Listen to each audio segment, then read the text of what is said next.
시작. 네, 1번 문항에 대해 잠시 생각해본 후 답변 드리도록 하겠습니다.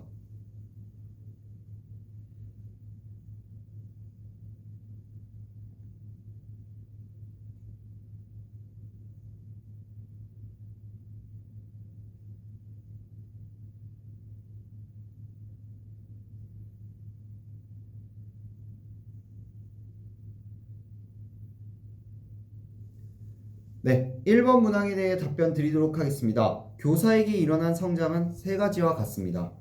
첫째, 협력적 문제 해결 역량을 함양하게 되었습니다. 교사는 학생들이 수업 중에 겪는 어려움에 대해 공감하고 그에 대해 피드백을 제공하였습니다. 대표적인 예시로 오늘 태블릿 PC 사용을 어려워하는 재우라는 학생이 있었습니다. 그 학생에게 배움공책 안내 쪽지를 참고하고 배움짝에 도움을 받을 수 있도록 피드백을 제공하였습니다. 따라서 교사와 함께 이렇게 어려움을 해결해 나가면서 협력적 문제 해결 역량을 교사 역시 함께 기를 수 있었습니다.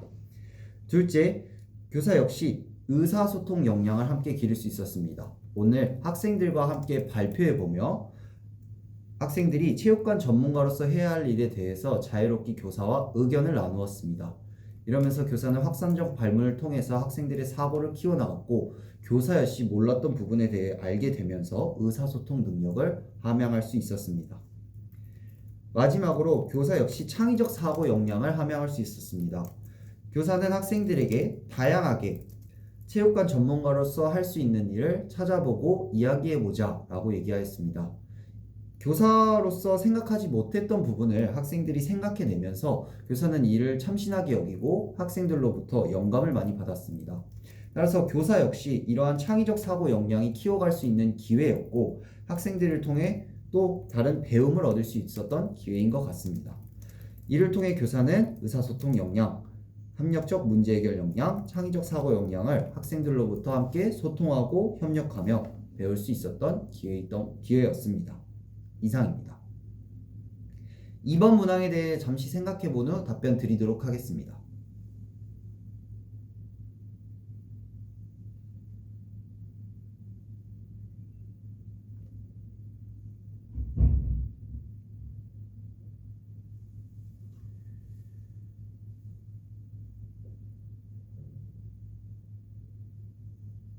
2번 문항에 대해 답변 드리도록 하겠습니다.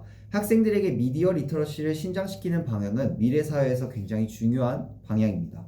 따라서 저는 이러한 중요성을 인지하고 오늘 수업에서 두 가지 방안으로 미디어 리터러시를 길러주고자 하였습니다.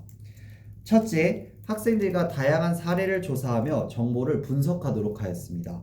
오늘 활동일에서는 체육과 전문가로서 할 수 있는 일을 알아보는 시간이었습니다. 교사는 이에 대해 다양한 사례를 제시하고 학생들이 그에 대해 조사를 하면서 정보를 분석하고 그것을 자신의 목적에 맞게 활용하도록 하였습니다. 이는 미디어 리터러시에서 중요한 분석과 활용 역량을 길러나갈 수 있습니다. 따라서 이러한 점에서 학생들은 미디어 리터러시 역량이 신장되었을 것입니다. 둘째, 모든 간 교류를 통해 패들렛을 활용한 점에서 미디어 리터러시가 신장되었습니다. 오늘 학생들은 자신이 조사한 것 그리고 모든끼리 토의 나눈 것을 패들렛에 올리도록 하였습니다. 이 패들렛에 올려서 다른 친구들의 정보 조사를 확인하는 것은 서로에 대해서 분석을 해줄 수 있고 서로의 분석이 아쉬웠던 점에서 피드백을 제공할 수도 있습니다. 이를 통해서 자신의 조사와 그리고 자신이 생각해본 정보 활용 부분에 대해서 부족했던 점을 인지하고 이를 개선해 나갈 수도 있습니다. 이를 통해 학생들은 자신의 부족한 점을 개선하여 미디어 리터러시 역량을 신장할 수 있었을 것입니다. 다음과 같은 방안을 통해 미디어 리터러시를 신장한다면 학생들이 미래 사회에서 훌륭한 정보인으로 살아가는 데 많은 도움을 줄 것입니다. 따라서 제가 교사가 된다면 이와 같은 도움을 적극 지원하는 교사가 되겠습니다. 이상입니다. 3번 문항에 대해 잠시 생각해 본 후 답변 드리도록 하겠습니다.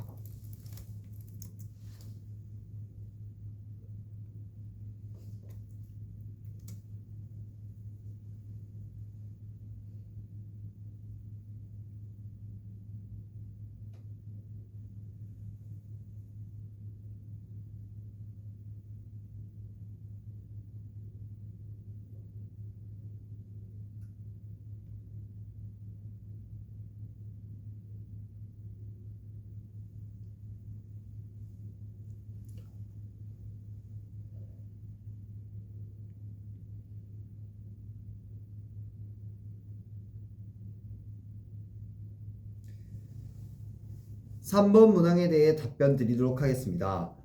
학생들의 배움을 삶과 연결시키는 부분은 학생들의 학습 참여도를 높이고 학습 성취를 높이는 데 많은 도움을 줍니다. 따라서 오늘 수업에서 학생들의 배움이 삶과 연계된 부분은 세 가지로 나타났습니다. 그 세 가지의 부분에 대해 말씀드리도록 하겠습니다. 첫째, 동기유발에서 나타났습니다. 오늘 동기유발에서는 우리 반 효인이의 고민을 활용하였습니다. 우리 반 효인이의 고민이라는 주제는 학생들이 자신의 친구의 고민을 함께 공감하고 느끼며 학생들이 배움을 실제적 삶에 연결시킬 수 있습니다.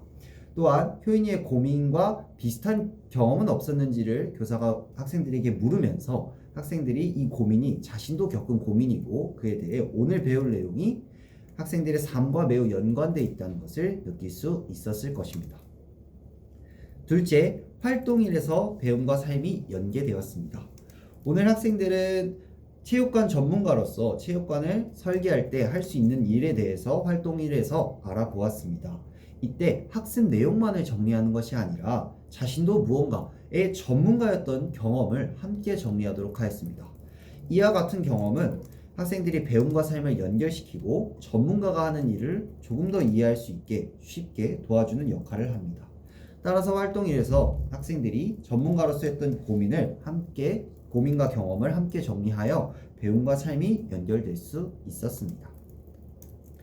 마지막으로 활동 2에서 학생들이 자신이 관심 있고 좋아하는 것들을 기준으로 역할을 분배하였던 점에서 삶과 배움이 연결되었습니다.